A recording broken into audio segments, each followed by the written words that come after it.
This Louis Vuitton trunk is worth over $100,000, and we're sitting in my $3 million plus house that I've paid off, and there's over $6 million worth of fun stuff in this house I want to go over with you guys today as I invite you for the first time ever behind the scenes into my natural habitat, into what I think is the most epic man cave in the world, my supercars, my watch collection, my shoe collection, my backyard. We're gonna go over all of it, and I'm so excited to share with you guys because underneath it all, I've worked really, really hard for all this stuff, and 1 year can change your life if you just grind. So let's go ahead and let's get into it. This is where I live, where I spend my time, where I kind of, I guess, fit most of my cars, or I try to. The good news is my cars are always all over the place being worked on, so when I buy a new one, it has to sit and get worked on, so I never have them here at all times. And yeah, come on in, let's check it out. I went for a completely modern look. A lot of these houses where I'm at were built in the early 2000s, late 90s, and so when I got into the house, it was no good. So I took everything down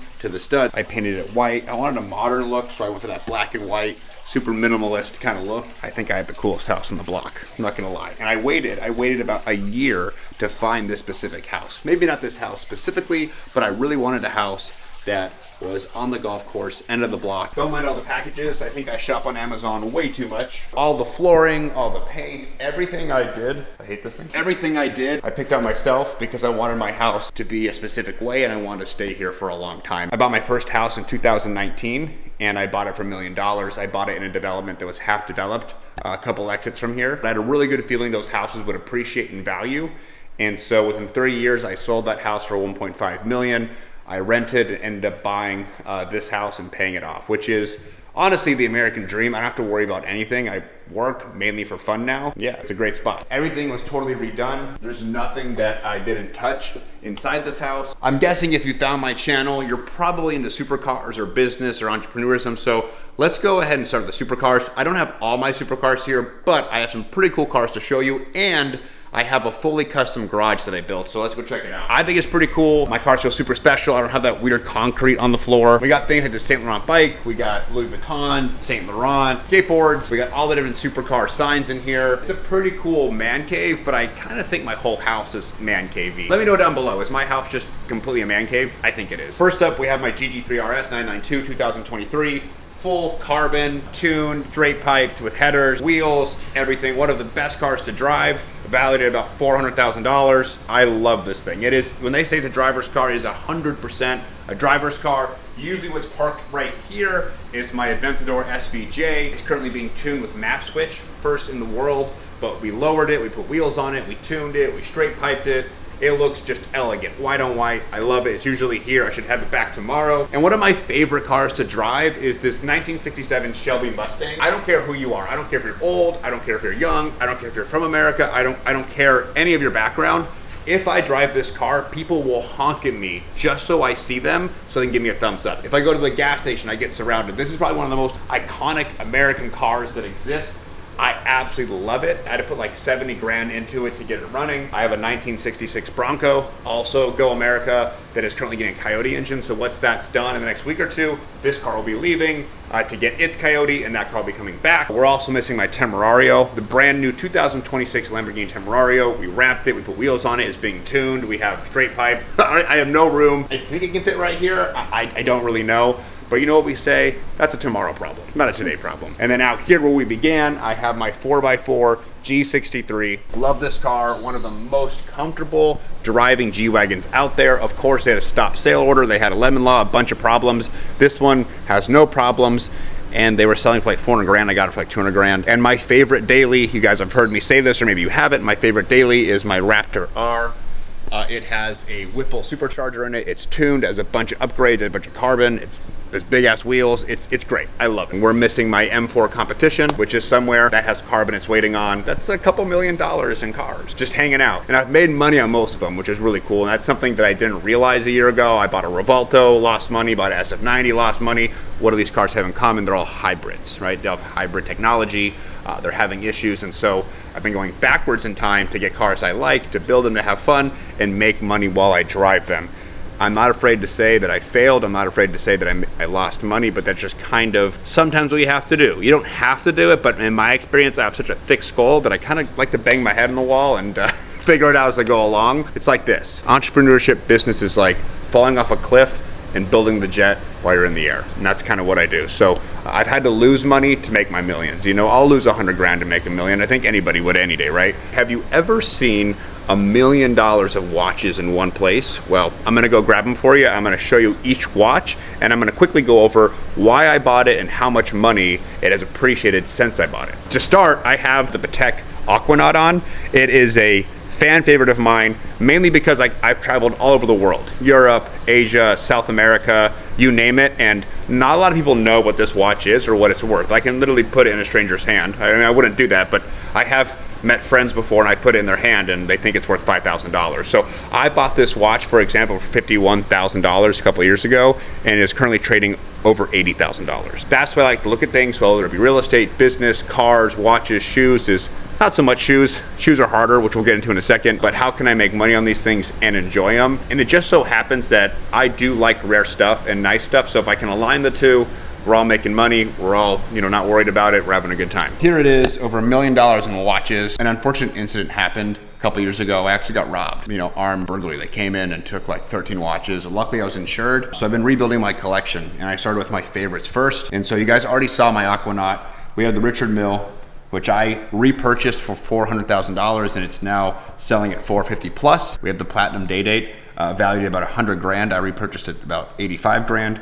We have the Gold Green Face Day Date, which I repurchased for about 70. It's selling at about $80,000. I have the discontinued Skeleton AP, which I purchased for 115. They're now selling for $135,000. I have my Rose Gold Sundust Daytona, which I purchased for $36,000. You can find them for about 40. And I have my Patek Nautilus, which I purchased for about 180, and they're selling in the 200. Luckily, I like rare watches and I like what I like and I like to buy what I like, but I've been able to make some money on these watches, which is cool because this watch alone right here, or this one is, you know, in most places in America is a condo, which is insane to think about. You know, there are ways to make money off of things you collect and things you do. You just have to do the right research, make the right decisions. I'm gonna be honest, I got lucky.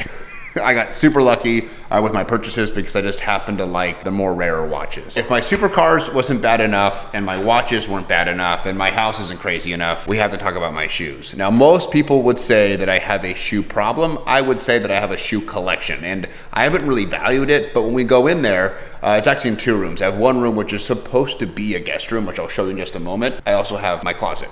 I wanna know what you think down below. I truly think this is valued over 100 grand. I mean, I've been buying shoes for, geez, since the Yeezy days. I don't know if it's okay to wear Yeezys yet. Hey, let's go check it out. Real quick before we go in, I apologize, it's a little messy. I need to get more containers because I just have a bad habit of continuing to buy shoes, so they're kind of all over the place, but this is it. This is essentially my showroom. You have shoes, way too many jackets in here. You even have the newest drop from Travis Scott. I have ones on my feet, and I have the Red on Pink right there. Yeah, I got stuff all over this room, but for example, to give you guys an idea, these retail for about $2,700, and these are only available in China. So how did I get these shoes from China? I just happened to be in Hong Kong, walked in. When I go into Louis Vuitton and they pull up my record, I automatically get taken to the back. I automatically get whatever I want to drink, because what they see is, they see that I spent over $500,000 at Louis Vuitton in my lifetime. They bring out the exclusives for me, and so I got these at retail, which I have no idea what they're worth, nor am I gonna look it up. These are an American exclusive as well. They don't even fit me, but I wanted to make sure I grabbed some. They're kind of a weird looking shoe, but I think they're pretty cool.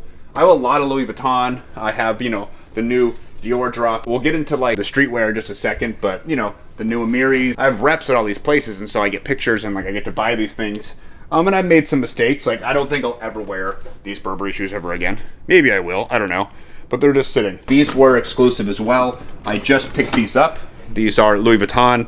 I think only 500 were made. I put them on, they didn't fit the greatest. The pink, I'm not super stoked on, but this is kind of how the game works. I asked if I had to buy them, and since I don't really flip things, they like to give me the exclusives. That's kind of part of it, and I support the brand. And he's like, well, wouldn't it be great because you were nominated and selected, so you should buy these. So I end up buying them, and sometimes I wear them. Some other exclusives, to get these specific Louis Vuittons, you had to buy a Speedy P90 bag, which is like $15,000, $16,000 plus. Why you buy a duffel bag for that much? I don't really know, but I know that I really wanted the shoes, and that's the only way my account would unlock to where I could get these shoes.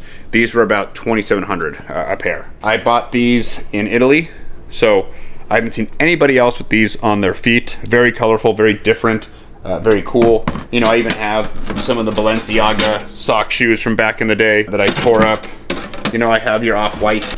You know, I got all different types of shoes for different occasions. It's like style for your feet. You know, I have the old Dior print. I have the Ferrari Michael Jordan Nike collab. It has carbon fiber too. I think it's... Is that real? I think it's fake carbon fiber. I don't know. We'd have to look it up. Let us know. Is that real carbon fiber? We have no idea. So I have all these Yeezys right here. Yeezy, Yeezy, Yeezy, Yeezy, Yeezy, Yeezy, Yeezy, Yeezy, Yeezy, Yeezy, Yeezy. And I don't even know if I can wear them anymore, but I bought all the ones that I could back in the day. They're super comfortable. Yeah, I don't know. They just kind of hang out here. So maybe they're gonna like crash in value and go up. I don't really know, to be honest with you, but I have them anyways. I have, you know, your typical golden goose. I have some different kinds of golden gooses. I have golden goose that I've bought overseas, which they can customize for you, like in Greece, and they wrote some cool things. PDP9, Louis Vuitton's green. I just didn't get the blue. And one of my favorite shoes, I have 3 pairs. I have the blue ones, I have the white ones, and I have the red ones, is my Nike Louis Vuitton collabs. These were at $2,500 retail, and now they're like, I don't know, 5, 6, 7, they fluctuate. The red, I have the white, and I have the blue. Here's the blues. Here are the white on whites. Oh, those are nice. These are cool, right? Here's the first pair I got. So I basically had a friend that's like, oh, you should get the Nike Louis Vuitton collab. And I was like, how do I do that? So I walked in and I asked the first person, I said, how do I get those? And they kind of chuckled at me. You know, like, you have to build an account. So that day I got my first Louis Vuitton rep. I started building my account, and about 6 months later, they called me and said, hey, you've been nominated and selected, come get your first pair. Second pair, I had to spend like $25,000 in the store to get it. And then third pair, I brought some friends, and I think we ended up spending $50,000, and they awarded me another pair. So that was pretty cool. And then lastly, these are nothing special. They're just, you know, good for like if you go out partying or whatever. These big Amiri with, what are these on here? It's like bedazzled or something. The rhinestones are pretty cool. They definitely pop. So let's cruise over to my room and see what other shoes we got in there. So one thing before we get into my actual closet that I use every day, something you should know about my house, especially this bathroom. I love Japan. There's a Four Seasons in Japan that I love the way it was built, and I kind of modeled my bathroom after that. So we have heated floors right here set at 90 degrees. Fan favorite, so you can walk barefoot and have not cold feet. Every single toilet in my house is heated Japanese. They do it different over there. You land in Japan, even the airports have heated seats. I don't know how Americans do that. I don't know how I did that. I don't know how I put my buttocks on a cold seat. Like, we are savages. Full glass with the tub overlooking the golf course. Tile all the way up to the roof. Backlit glass, and so I love my bathroom. It's great. And then so we go into my closet here. I have a lot of clothes. I have a problem. A lot of my daily shoes are in here. So, you know, for instance, one of my favorite pairs of the Travis Scott Nikes are in here. Gonna beat them to hell. I probably need to buy another pair, but these are just iconic. We have those. We have more Travis Scott's. Louis Vuitton and Timberland did a collab. These are cool to bring out like in the winter. Bought these in Europe. You can't get them in America. Those are really cool for summer. I have all the hoodies you can think of. I have all the silk shirts, and I have hats for days. I want to end the video with you guys getting to see what I see every single morning when I wake up, which is absolutely beautiful, which brings the house totally together for me. Let's go ahead and see my deck. This is my pool, my son's trampoline, and the golf course. And there, that used to be a like guest house. Way too small in my opinion. So I gutted everything and I made it into a home office. A lot of my media stuff in there, works in there, my gaming computer's in there. And yeah, it's a good time. And that right there used to be a planter, and we're turning it into a koi pond. That's my house. I don't know if you've been counting, but there's over $6 million worth of shit here. It's taken a lot of hard work and dedication. And when you put your mind to it and you dedicate yourself and you grind like no one else has grinded, if you just put your freaking head down for a year, I swear your life will change. You get to wake up to views like this.